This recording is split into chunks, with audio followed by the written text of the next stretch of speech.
نن یو اهم شیز مسواک شریف متعلق په معلومات حاصلو چې دا خو هر مسلمان د پاره ضروری دی. نبی پاک صلی الله علیه و آله وسلم فرمایي چې په دې مسواک شریف کې فرمایي د خولې صفائی دی او د رب رضا دی او فرمایي که چیرې ما امت باندې مشکل نه وای نو ما به دا هر موز د پاره امت باندې لازم ګرځولاو. مسواک شریف متعلق کوم طریقہ کار دی آب څنګه وي یاد وساتئ. یو بالش ایوه ولیشت نه چې زیات اوږد نه وي روایتو کې راځي شیطان په باندې کینی او د کچ ګوتې نه چې مسواک شریف نرای نه وي او د ګوتې نه چې غټ نه وي.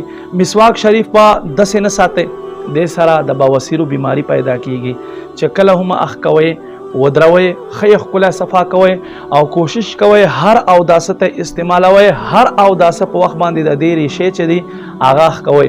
یاد وساتئ مسواک شریف 70 بیماریو علاج الله په دې کې خو دی. تاسو ازموندو کې ټرای وکړئ څومره چې د خولې بیماریان وي څومره چې غاښونه خوږېدو مسلې وي ثواب په نیت سره سنت په نیت سره تاسو مسواک شریف والی شروع کې انشاءالله خولې نه به مو ګندګي لري شي خوله به مو هم ښایسته شي او ورسره زما وروڼو د رب رضا به هم حاصله شي. چې پرې نږدې زما دا ویډیو مخکې در سره شیر کړئ مخکې ولېږئ مسلمانو ته چې مسواک شریف سنت عام وګرځېږي. رب کریم دې موږ ته دغه سنت سره محبت توفیق نصیب کړي.